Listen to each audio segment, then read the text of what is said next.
Assalamualaikum warahmatullahi wabarakatuh. Perkenalkan, nama saya Aminah dengan NPM 10060219020 dari Fakultas MIPA Program Studi Matematika Universitas Islam Bandung. Di sini saya akan mempresentasikan hasil penelitian saya yang berjudul Teknik Pemodelan Regresi Logistik Biner pada Variabel Acak yang berkategori Studi Kasus Pengangguran Terdidik Kota Bandung tahun 2021. Latar belakang, analisis regresi merupakan analisis yang dapat digunakan untuk menganalisis data dan mengambil kesimpulan yang bermakna hubungan tentang variabel terhadap variabel lainnya. Regresi logistik biner adalah metode statistika yang mempelajari tentang pola hubungan secara matematis antara satu variabel dependen Y yang bersifat nominal atau ordinal dengan satu atau lebih dari variabel independen yaitu X, dan artinya dalam regresi logistik biner data pada variabel dependen bersifat biner yaitu 0 dan 1. Selanjutnya, regresi logistik biner. Model regresi logistik dinyatakan dalam model probabilitas, di mana model ini variabel dependennya adalah logit dari probabilitas suatu situasi akan berlaku dengan syarat atau kondisi adanya variabel-variabel bebas tertentu. Berikut adalah model probabilitas regresi logistik pada persamaan 1.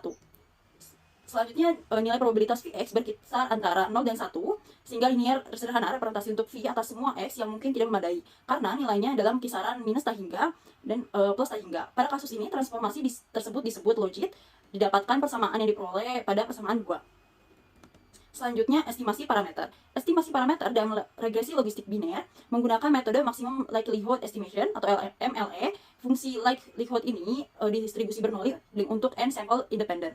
Metode maximum likelihood estimation merupakan persamaan nonlinear dalam mengestimasi sehingga dibutuhkan metode iterasi Newton-Raphson. Berikut adalah persamaan metode Newton-Raphson pada persamaan 3. Sehingga didapatkan hasil estimasi parameter dengan menggunakan proses iterasi sampai iterasi akan terhenti ketika nilai taksiran yang didapat konvergen. Seperti pada layar, dengan merupakan bilangan positif, misalkan galatnya atau errornya 0,0001. Selanjutnya, hasil pembahasan. Parameter model, terdapat uji signifikansi serentak, tujuannya untuk mengetahui pengaruh variabel independen terhadap variabel dependen secara menyeluruh. Berdasarkan pada gambar di atas, dapat dilihat bahwa p-value yang diperoleh dengan probabilitas lebih besar C2 sebesar 0,000, di mana nilai p-value-nya kurang dari 0,05.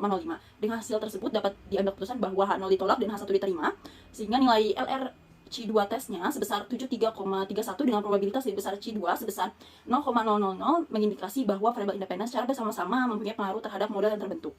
Selanjutnya, uji signifikansi parsial dilakukan dengan pengujian secara individu dengan setiap variabel independennya. Tujuan dari pengujian ini untuk mengetahui pengaruh antara variabel independen terhadap variabel dependennya, sehingga didapat variabel yang signifikan, yaitu variabel X2 dan variabel X8 dengan model logit yang terbentuk seperti pada layar. Dan model regresi logistik biner yang terbentuk yaitu probabilitas X sama dengan eksponen pangkat Gx per 1 plus eksponen Gx.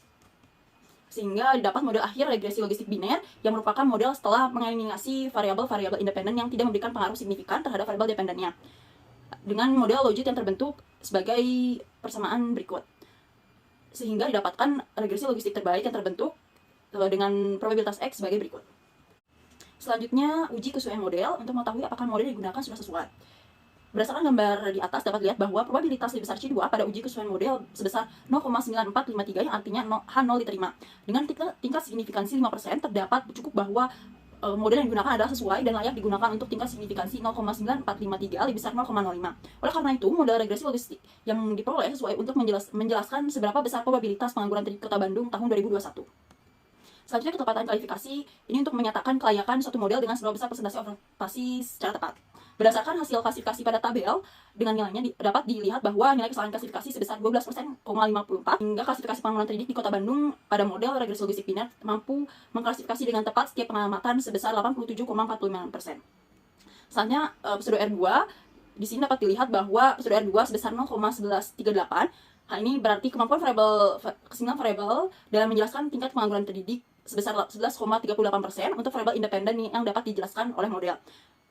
Sehingga didapatkan kesimpulan pada penelitian ini ada dua. Yang pertama, model regresi logistik biner terbaik pada pengangguran terdidik Kota Bandung dengan dua variabel independen yang signifikan. Berdasarkan uji parsial didapatkan hasil pada probabilitas S sebagai berikut, dengan presentasi ketepatan klasifikasi pada model logistik biner sebesar 87,46%. Yang kedua, pengaruh variabel independen terhadap pengangguran terdidik menunjukkan adanya dua variabel independen yang signifikan. Penelitian ini mengungkap bahwa variabel umur memiliki pengaruh yang signifikan terhadap pengangguran terdidik. Semakin bertambahnya umur, maka peluang mengalami pengangguran terdidik akan semakin kecil. Selain itu, variabel status perkawinan juga berpengaruh signifikan terhadap terjadinya pengangguran terdidik, sehingga peluang mengalami pengangguran terdidik lebih besar bagi mereka yang belum menikah. Dengan demikian dapat disimpulkan bahwa Kota Bandung dapat dikategorikan sebagai kota dengan tingkat pengangguran terdidik yang produktif, terutama pada mereka yang belum menikah. Sekian presentasi dari saya. Mohon maaf bila ada kesalahan. Wassalamualaikum warahmatullahi wabarakatuh.